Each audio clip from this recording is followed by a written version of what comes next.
इतकं लाईटली ॲसिडिटीला घेतात लोक की म्हणजे जळजळ तर काय होतेच, आपण बाहेरचं खाल्लंय म्हणजे जळजळ होणारच असं, पण त्याला लाईटली घेऊ नका. आणि ते इतकं म्हणजे नॉर्मल नाही आहे. आता ते कसं आहे ना, असं ते विशियस सायकल आहे, एकामुळे दुसरं होतं, दुसऱ्यामुळे परत ते पहिली गोष्ट होते, असा प्रकार आहे की तुम्ही व्यवस्थित न खाल्ल्यामुळे तुम्हाला ॲसिडिटी होते आणि तुम्ही ॲसिडिटी झाली म्हणून परत खायला घाबरता, म्हणून ते हे चक्र सुरूच राहतं. ॲसिडिटी मॅनेज करायची म्हणजे त्याचं मूळ कारण जे आहे त्याला तुम्ही जर मॅनेज केलं तर ती ॲसिडिटी कायमस्वरूपी जाऊ शकते. बघ, नाईट शिफ्ट ज्यांची असते ना, तर ते रात्री जागे असतात, पण त्याचा अर्थ हा नाही की तुम्ही रात्रभर खात बसायचंय की नाही. तर हे अँटासिड्स घेणं म्हणजे चादर घालून पसारा झाकण्याचा प्रयत्न करण्यासारखा आहे. नमस्कार, मी अमिता. मी गौरी. वेलकम टू तुमचं आणि आमचं सेम असतं पॉडकास्ट. या पॉडकास्टवर आपण आहार, आरोग्य आणि रोजच्या जीवनातले छोटे किंवा मोठे पण महत्त्वाच्या विषयांवर चर्चा करणार आहोत. तर गौरी, आज कशावर चर्चा करायची आपण? आजचा आपला टॉपिक हा खूप कॉमन टॉपिक आहे. म्हणजे जो बघा तो म्हणतो की मला ॲसिडिटी झाली आहे, मी हे खाल्लं म्हणून मला ॲसिडिटी झाली. मग ॲसिडिटी हे नक्की काय आहे? ॲसिडिटी हे नक्की काय आहे? ॲसिडिटीची बरीच कारणं असतात, ती आपण maybe I will tell you in a bit. पण तुम्हाला हे जे सिम्पटम्स आहेत की घशाशी येणं किंवा करपट डेकरा येणं, आंबट आंबटचं असणं पूर्ण वेळ, किंवा आगा म्हणजे ती आग घशात, छातीत, पोटात असं होणं, किंवा इवन तुम्हाला खूप लोकांचं डोकं पण दुखतं, म्हणजे असं पित्त झाल्यासारखं म्हणतात बघ. तर म्हणजे ते पित्त जे झालं किंवा तुम्ही बाहेर काही खाल्ल्यामुळे किंवा झोपणं झाल्यामुळे तर तुम्हाला जे डोकं पण दुखायला लागणं, किंवा असं अखंड तुमच्या घशात काहीतरी आग लागल्यासारखं म्हणजे असं इरिटेशन असणं, ही सगळे जे आहेत ते सगळे ॲसिडिटीचे सिम्पटम्स आहेत. खूप लोकांना असं वाटतं की आपण जर खात नाहीये, म्हणजे आपल्याला जर टॉयलेटला नाही होते तर म्हणजे ॲसिडिटी आहे, किंवा गॅसेस म्हणजे फ्लॅट्युलन्स असणं म्हणजे ॲसिडिटी आहे, तर ते दॅट इज नॉट ॲसिडिटी. ही जे आधीचे जे मी सगळे सिम्पटम्स सांगितले, म्हणजे जळजळ, आंबट ढेकरा येणं किंवा असं करपट ढेकरा, ह्या सगळ्या हे ॲसिडिटीचे सिम्पटम्स आहेत. आणि हे खूप कॉमन आहे, म्हणजे जसं तू म्हणाली तसं ज्याला त्याला होत असतं असं. तर त्याचं म्हणजे लाईक त्याचे सोल्युशन्स पण खूप सिम्पल असतात खरे, पण त्याच्याकडे लक्ष देत नाहीत, त्यामुळे हल्ली ज्याला त्याला ॲसिडिटी होते. मग ॲसिडिटी हा खरंच खूप महत्त्वाचा मुद्दा आहे का, की म्हणजे खरंच लक्ष दिलं पाहिजे का आपण त्याच्याकडे, किंवा चालतंय असंच की जाऊ दे आत्ता झाली एक झोप काढली की बरं वाटेल? असं अनफॉर्च्युनेटली ह्या ॲटिट्यूडनी म्हणजे असं इतकं लाईटली ॲसिडिटीला घेतात लोक की म्हणजे जळजळ तर काय होतेच, आपण बाहेरचं खाल्लंय म्हणजे जळजळ होणारच असं, पण त्याला लाईटली घेऊ नका. आणि ते इतकं म्हणजे नॉर्मल नाही आहे असं होणं, असं की म्हणजे जरा आपण काही बाहेरचं जेवायला गेलो किंवा थोडं पण काहीचं लग्नाचं जेवलो वगैरे, किंवा काही चाट खाल्लं असं, तर लगेच तुम्हाला ॲसिडिटी नाही झाली पाहिजे, लगेच तुम्हाला जळजळलं नाही पाहिजे, तुमच्या शरीराला ते झेपलं पाहिजे. म्हणजे त्याचं जर तुम्ही ग्राउंड वर्क ज्याला म्हणता येईल, किंवा ते जर पहिल्यापासून तुम्ही एरवी जर डाएट तुमचं नीट असेल तर मग एखादा जर तुम्ही असं खाल्लं वेगळं तर तुम्हाला त्रास नाही होत. पण it is not a common scenario, म्हणजे तुम्ही त्याला हे सगळ्यांनाच होतं असं करून त्याच्याकडे दुर्लक्ष नाही केलं पाहिजे. का बरं? कारण जर तुम्ही ॲसिडिटीकडे दुर्लक्ष केलं, जे म्हणजे पहिल्यांदा जेव्हा तुम्हाला असं जळजळणं होते किंवा वारंवार वरचेवर जर व्हायला लागले, तर त्याच्याकडे जर तुम्ही दुर्लक्ष केलं तर काय होऊ शकतं की त्याचं स्वरूप बदलून मग नंतर पुढे जाऊन तुम्हाला गॅस्ट्रोइसोफेजियल रिफ्लक्स डिझीज, की म्हणजे ज्याच्यात तुम्हाला ही जी अन्ननलिका आहे तुमची, तर त्या अन्ननलिकेवर त्याचा परिणाम व्हायला लागतो. अन्ननलिका अशी पातळ होऊन किंवा त्याच्यात मग त्या तुम्हाला भोकं वगैरे अशी पण पुढे होऊ शकतात. होऊ शकतं काय, म्हणजे त्यांना क्रॉनिक ॲसिडिटी असते त्यांना. छोटे इम्पॅक्ट त्याचे म्हणजे की तुम्हाला ॲसिडिटी असल्यामुळे किंवा तुम्हाला त्याचं जर पूर्ण कॉम्प्लेक्स आहे, याच्यातले काही सिम्पटम्स असल्यामुळे तुमची पचनशक्ती कायम वीक असणं, किंवा तुम्हाला न पचणं अन्न जे आहे ते, किंवा काहीही तुम्ही खाल्लं किंवा काही तर तुम्हाला लगेच रिफ्लक्स येऊन असं तुमच्या शरीरात अखंड जास्त ॲसिड असणं, म्हणजे गॅस्ट्रिक ॲसिड्स जे म्हणजे स्टमक ॲसिड्स आहेत ते जास्त असणं ड्यू टू डिफरंट फॅक्टर्स, तर तसं होऊन त्याने पण तुम्हाला पुढे त्याचा त्रास होऊ शकतो. की म्हणजे पेप्टिक अल्सर वगैरे सारखे प्रकार जे असतात की म्हणजे तुमच्या पोटाला जास्त कॉन्स्टंट ऍसिड असल्यामुळे आतड्याचं किंवा पोटाची लाइनिंग ऍक्च्युली खराब झाली तुमची असं आतून, तर तसं पण होऊ शकतं त्याला. आणि मोस्ट इम्पॉर्टंटली की ज्यांना ऍसिडिटी असते, आता ते कसं आहे ना, असं ते विशियस सायकल आहे, एकामुळे दुसरं होतं, दुसऱ्यामुळे परत ते पहिली गोष्ट होते, असा प्रकारे की तुम्ही व्यवस्थित न खाल्ल्यामुळे तुम्हाला ऍसिडिटी होते आणि तुम्ही ऍसिडिटी झाली म्हणून परत खायला घाबरता, म्हणून ते हे चक्र सुरूच राहतं. कारण नको नको मला ऍसिडिटी होते असे खूप आपल्याला कॉमनली ऐकू येतं की नाही. ऍसिडिटी आहे आणि म्हणून तुम्ही तुमचं न्यूट्रिशन जे आहे ते नीट नाही सांभाळलं तर ओव्हरऑल तुम्हाला बाकी जे मायक्रो न्यूट्रिएंट डेफिशियन्सीज वगैरे जे आहेत ते सुद्धा होऊ शकतात. की म्हणजे साधारणपणे तुम्हाला आयर्न लेवल्स कमी असणं किंवा B12 वगैरेचे लेवल्स कमी असणं, हे पण खूप वेळा बघितलं जातं की ज्यांना क्रॉनिक ऍसिडिटी आहे त्यांच्यात B12 लेवल्स पण कमी असतात. So all of those impacts also happen. अरे बापरे, मला वाटलं होतं ऍसिडिटी म्हणजे काय एखाद्या दिवसात बरी होते, पण आज कळालं की त्याच्या शरीरावर काय काय परिणाम होऊ शकतात. पण मग ही ऍसिडिटी कशी होते? ऍसिडिटी तुमच्या लाईफस्टाईलमुळे होते. आणि तुम्ही काय खाताय, झोपताय नाही झोपताय, रात्रभर तुम्ही पिक्चर बघत बसताय, हे पण मल्टिपल फॅक्टर्स असतात त्याच्यात. आज जर आपण सर्वसामान्यांचं जर आयुष्य बघितलं म्हणजे तर ते सिडेंटरी लाईफस्टाईल आहे, बैठं जीवन आहे. आपल्याला आपण जे काही म्हणजे असं चिप्स खाल्ले किंवा जाता येता जरा चिवडे फरसाण असं काही खाल्लं की ज्याच्यात फॅट खूप जास्त आहे. भाजीचं प्रमाण तुमच्या आहारातलं जे आहे ते कमी झालेलं आहे आज. तर इवन झोपेचं प्रमाण आज जर बघितलं तर लोक खूप कमी झोपायला लागलेत रात्री, किंवा जे झोपतात ती पण शांत झोप नाही लागत त्यांना असं. किंवा स्ट्रेस, मेंटल स्ट्रेस पण जेव्हा खूप जास्त असतो, तुमचं व्यायाम काही नसतो, असे भरपूर फॅक्टर्स आहेत. म्हणजे फक्त डाएटच नाही, म्हणजे आहारच वेडावाकडा आहे हा फक्त तेवढा भाग नाहीये, बाकीचे पण सगळे ही कारणं आहेत. किंवा औषधं वरचेवर घेतात, म्हणजे तुम्ही non steroidal anti inflammatory drugs जे असतात की म्हणजे जरा काही दुखलं तरी पण मग पॅरासेटामॉल घेऊन टाकली तुम्ही किंवा काही एखादी गोळी घेऊन टाकली म्हणजे माझं अंग दुखणं थांबेल वगैरे, असं त्याच्यानी पण तुमची ऍसिडिटी वाढू शकते. तर अशी बरीच कारणं असतात त्याच्या मागे आणि मल्टीफॅक्टोरियल आहे. म्हणजे मी झोपले नाही म्हणून मग मी सकाळी उशिरा उठले, मग उशिरा उठल्याने मग मी सकाळचा ब्रेकफास्ट जो होता तो केलाच नाही, मग उठल्यावर मला खूप भूक लागली म्हणून मग मी खूप खाल्लं, मग ते खूप खाल्लं, मग ते मला पचलं नाही, मग मला जळजळ सुरू झाली, मग मी परत काहीच नाही खाल्लं कारण मला जळजळ होती म्हणून. हे जी सायकल सुरू राहते ना, तर ते एवढे सगळे पॅरामीटर्स असतात त्याच्यात की ज्याच्यामुळे तुम्हाला ऍसिडिटी होऊ शकते. बरं, आता तुम्ही सांगितलं की ऍसिडिटी का होऊ शकते, मग आता तुमच्याही मनात प्रश्न आला असेल मग ही ऍसिडिटी मॅनेज कशी करायची, मग आता तुम्हीच सांगा.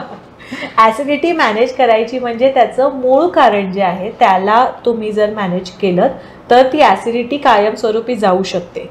म्हणजे काय, ह्याचा जरा थोडं अनालिसिस करा, सेल्फ अनालिसिस, की जर मला ऍसिडिटी होते तर सगळ्यात आधी सुरुवात करा इथपासून की मी झोपते का रात्री नीट.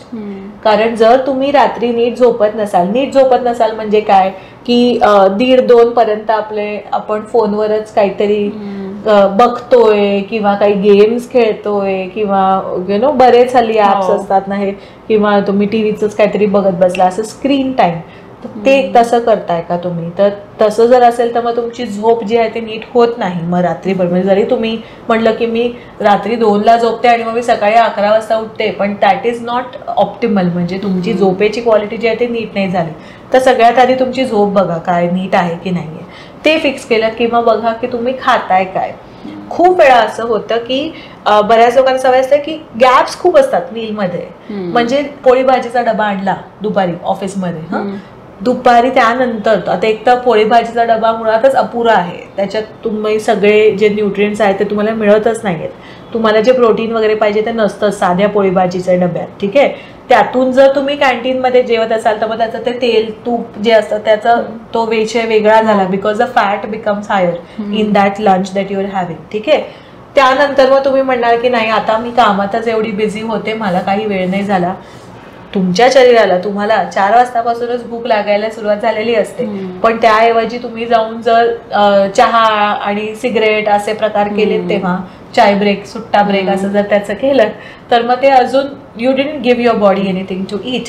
मग परत ते ऍसिड जे आहे, कारण एक लक्षात घ्या, जशी आपली भुकेची वेळ होते, जशी आपल्याला भूक लागते, तसं आपल्या शरीरात म्हणजे जसं आपल्याला ब्रेन आपल्याला सांगतो ना की आता तुम्हाला भूक लागली आहे, तसं पोट जे आहे, डायजेस्टिव्ह सिस्टम जी आहे ती ते स्टमक ऍसिड्स बनवायला सुरुवात करते. ह्या अपेक्षेने की आता अमिताला आपण सांगितलंय की तुला आता भूक लागतीये बरं का, तर मग ती जाऊन काहीतरी खाईल. पण मग जर अमिताने अशा वेळेस जाऊन नुसते चहा आणि सिगरेट जर मारली तर मग काय होणार आहे, ते ऍसिड जे होते ते कुठे जाणार आहेत, मग ते येतात उफाळूनवर किंवा खवळणं. हा सो ते उफाळूनवर आले की म्हणजे that is the what it feels like. म्हणजे असं वाटतं की आपल्या पोटात असा एक लावा म्हणजे वोल्कॅनो असल्यासारखं असं वाटतं, ऑल्दो ऍक्च्युली तशी ऍसिडिटी होत नसते. पण मग ते एक्स्ट्रा ऍसिड्स जे तुमच्या शरीरात होते ते जाणार कुठे, कारण तुम्ही अन्न त्याला दिलं नाही खायला, म्हणजे त्याला ते अब्झॉर्ब करायला की नाही, मग म्हणून तुम्हाला मग ऍसिडिटी व्हायला लागते. सो एसेन्शियली तुमचं रुटीन जरा बघा काय आहे त्याच्यात. आणि जर तुम्हाला ऍसिडिटी आहे तर पहिली गोष्ट तुम्ही वेळोवेळी काय ते जेवण जेवा आणि नीट बॅलन्स्ड हे ठेवा काय तुमचं डाएट वगैरे आहे ते. अजून एक फॅक्टर म्हणजे की तुमचा मेंटल स्ट्रेस. तुम्हाला जर कामाचा खूप स्ट्रेस आहे, खूप कॉल्स आहेत, तुम्हाला अजिबात वेळच नाहीये काही म्हणजे उठून चालायला काय किंवा काही खायला प्यायला काय, असं तो असा मानसिक पण ताण जर खूप असेल फक्त, आणि तो ताण फक्त कामातच नाही, एरवी पण कशामुळे येऊ शकतो, तर मेंटल स्ट्रेस जर असेल तर त्याच्यामुळे पण ऍसिडिटी अशी होऊ शकते तुम्हाला. तर स्ट्रेसकडे बघा जरा काय आहे ते. सो स्लीप, युअर डाएट आणि स्ट्रेस आणि लॅक ऑफ एक्सरसाइज. म्हणजे तुम्ही जर अजिबात व्यायाम करतच नसाल, म्हणजे असं पुन्हा पुन्हा माझं गाडं तिथेच येतं की व्यायाम करताय की नाही, जरा तरी तुमची हालचाल आहे की नाही याच्याकडे बघा.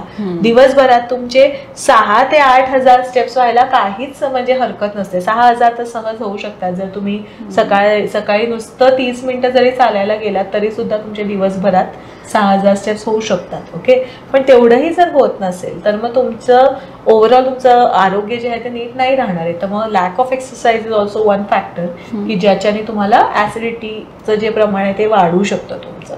तर हे मल्टिपल फॅक्टर्स असतात, हे मॅनेज केले तर तुम्हाला ऍसिडिटी जी आहे ती लॉंग टर्म मॅनेज करता येते. बरं, मग तुम्ही जसं मेन्शन केलं की वेळोवेळी जेवलं पाहिजे, जेवायच्या वेळा पाळल्या पाहिजेत, मग ज्यांची नाईट शिफ्ट असते त्यांचं कसं करायचं? हा, खूप छान प्रश्न आहे. बघ, नाईट शिफ्ट ज्यांची असते ना तर ते रात्री जागे असतात, पण त्याचा अर्थ हा नाही की तुम्ही रात्रभर खात बसायचंय की नाही. आपली नाईट शिफ्ट आहे ती कामासाठी आहे, त्याला आपल्याला इलाज नाही, बरोबर. पण मग दॅट डझंट मीन की तुम्ही रात्री ऑफिसमध्ये जाऊन पण सगळे खातायत म्हणून खायचंय असं नका करू. आता सपोज तुमची शिफ्ट सुरू झाली 2 वाजता आणि मग ती रात्री 2 वाजता किंवा वडेवर 11 वाजता संपते, किंवा थर्ड शिफ्ट असेल तुमची, म्हणजे तुम्ही रात्री 7 वाजता जर कामाला सुरुवात केली तर मग तुम्ही कामाला यायच्या आधीच जेवा आणि मग नंतर काही खाऊ नका. मध्ये जर रात्री जी ऍक्च्युली तुमची झोपेची वेळ आहे तेव्हा जर तुम्ही खाल्लत तर मग तुम्हाला त्याचा त्रास होणारच आहे, कारण मग नंतर परत ऑलरेडी तुमच्या शरीराला तुम्ही जी ऍक्च्युअली झोपेची वेळ होती तेव्हा तुम्ही झोपला नाही आहात की नाही, मग त्याला ऍडजस्ट करायला लागतं शरीराला.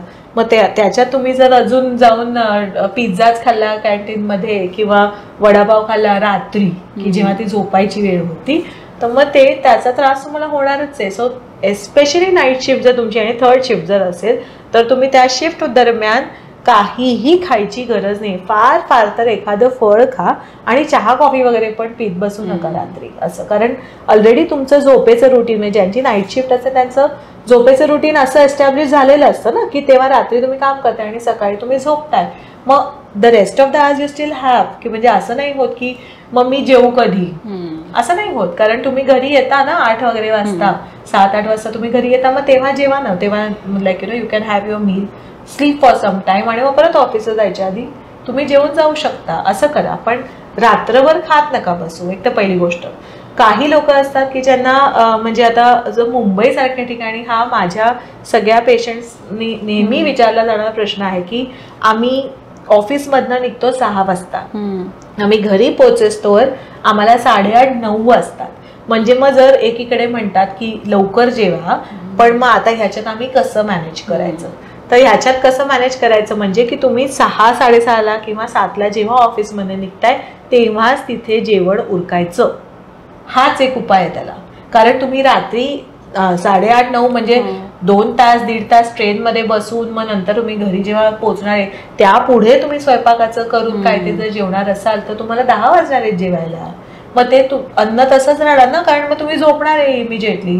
त्यापेक्षा मग असं काहीतरी डबा आणा घरून जो सकाळपासून संध्याकाळी, फ्रीज असतात हल्ली ऑफिसमध्ये मोस्टली, तर तुम्ही ऑफिसच्या फ्रीजमध्ये पण ठेवू शकता आणि मग ते गरम करून खा. तर ऑफिसमध्ये निघतानाच खा पण. म्हणजे मग एस्पेशली जर तुम्हाला ऍसिडिटीचा त्रास असेल तर, कारण हे त्यांना खूप महत्वाचं असतं मॅनेज करणं. रात्री उशिरापर्यंत खात राहायची, 10 वाजेस्तवर 11 वाजेस्तवर जेवत बसायची कुणालाही गरज नसते अजिबात. आणि त्याच्याने काय फक्त तुमचं आरोग्य ढासळणे एवढंच एक अचीव करू शकता तुम्ही तसं करून. असं तर मी हे नाही म्हणते की सगळ्यांनी 6 वाजताच किंवा सूर्यास्त झाला की जेवलं पाहिजे किंवा त्याच्या आधी जेवलं पाहिजे. That is stretching things too far. काढते तेवढं रिअलिस्टिक नाहीये आत्ताच्या आपलं लाईफ बघता. पण तरी मग त्यातल्या त्यात जर आपल्याला माहिती आहे की मला ऑफिस घरी पोचायला एवढा उशीर होतोय तर वेळेत जेवा, मग अशी तुम्ही सोय करू शकता त्याला. आहारातनं तर आपण ऍसिडिटी मॅनेज करू शकतो, पण कधी कधी असं होतं की प्रवास करायचा असतो किंवा खूप मोठा दिवस असतो, खूप कामं असतात, तर लोक मग ऍसिडिटी झाली की गोळी घेतात. मग अशी कुठली रेमेडी आहे का की ज्यांनी पटकन बरं वाटेल आपल्याला, किंवा एरवी पण घरी असल्यावर ऍसिडिटी झाली तर काही होम रेमेडी आहे का? होम रेमेडीच्या आधी ना मला त्या गोळ्यांबद्दल जरा बोलायचंय. की ते जे तुम्ही जाता येता तुम्ही म्हणजे ज्यांना ऍसिडिटी होते ते असे ते पुदिन्याच्या गोळ्या असतात ते तरी घेतात, किंवा अँटासिड ज्याला म्हणतात की ज्याने तुम्ही ऍसिडिटीचं जे सिम्पटम आहे म्हणजे जळजळणं थांबवतात असं, किंवा कमी होते त्याच्याने जरा थोडं, किंवा ढेकर येते ते घेऊन असं. तर त्याचे औषधं म्हणजे लिक्विड्स पितात किंवा गोळ्या घेतात असं.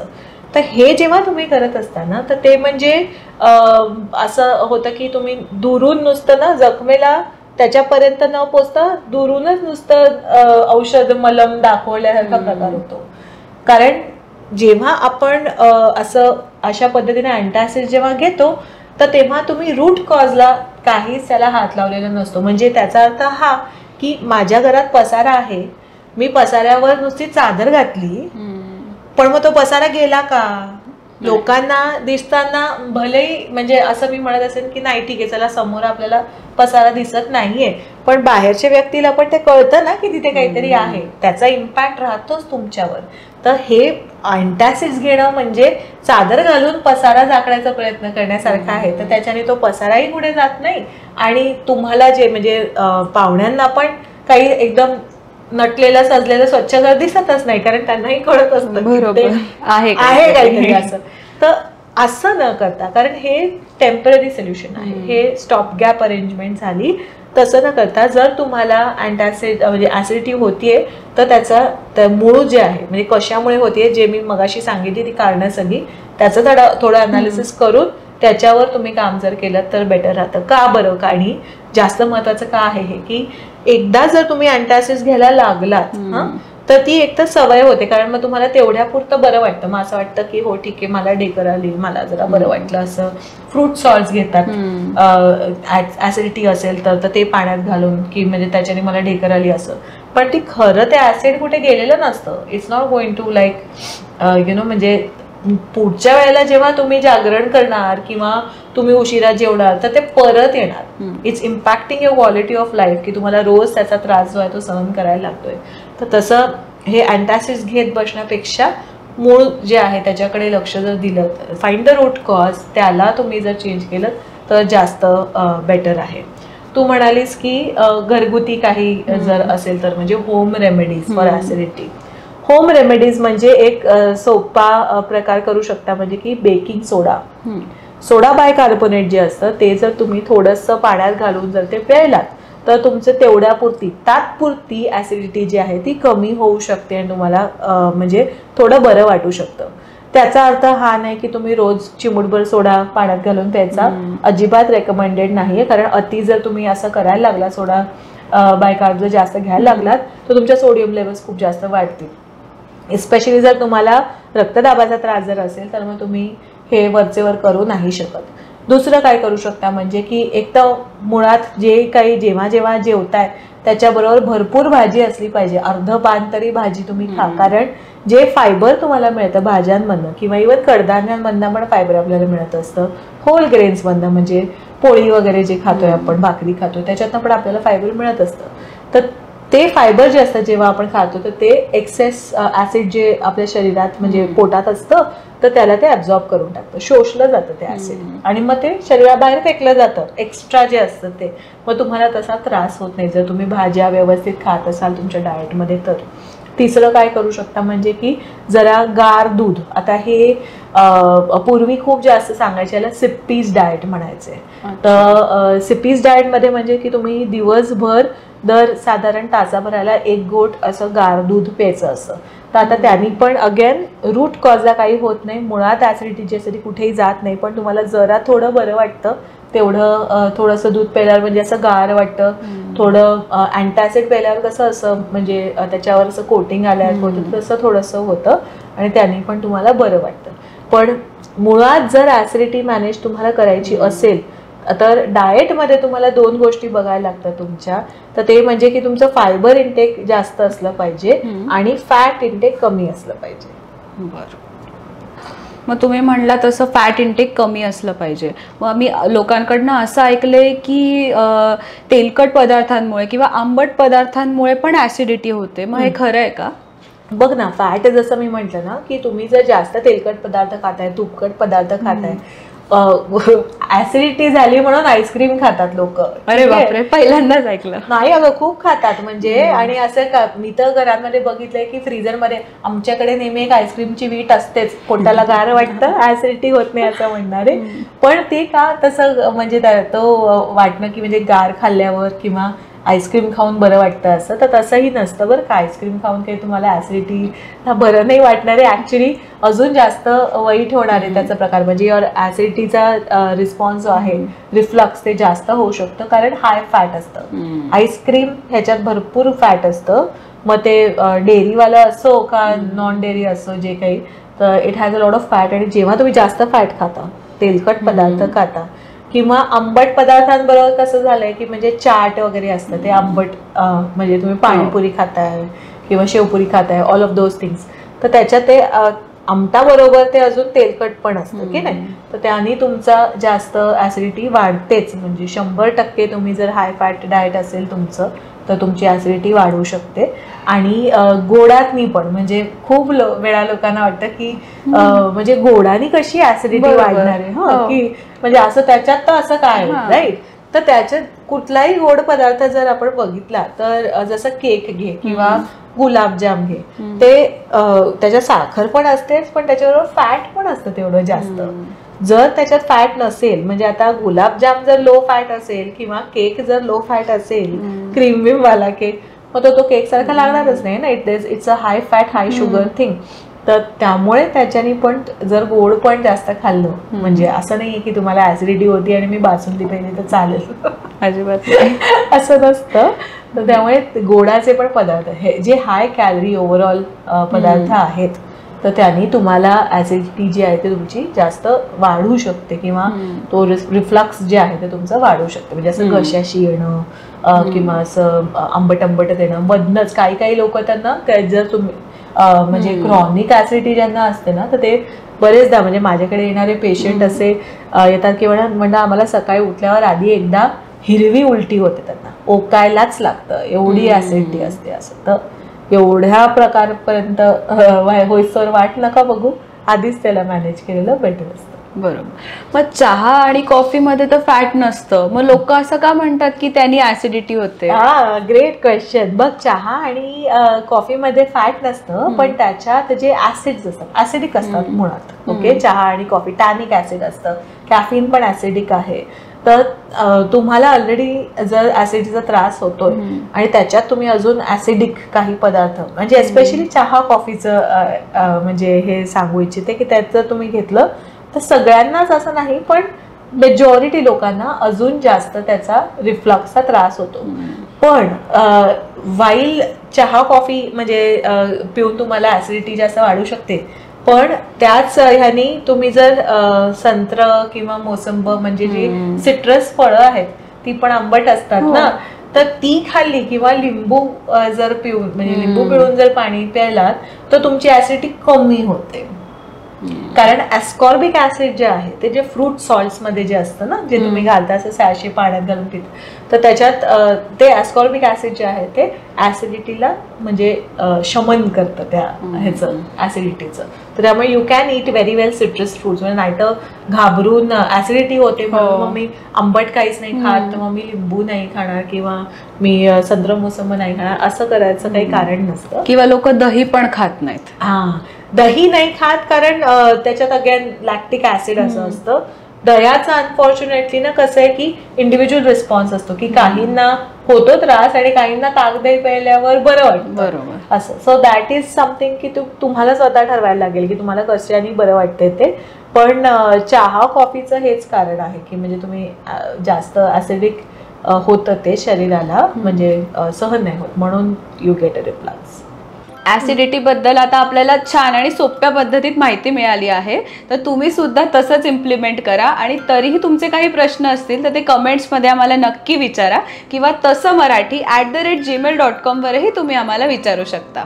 आणि हा व्हिडिओ लाईक, शेअर, सबस्क्राईब करायचं विसरू नका. सगळ्यांपर्यंत ही माहिती पोहोचवा म्हणजे जास्तीत जास्त लोकांना याचा फायदा होऊ शकेल. आणि लक्षात ठेवा, तुमचं आणि आमचं सेम असतं.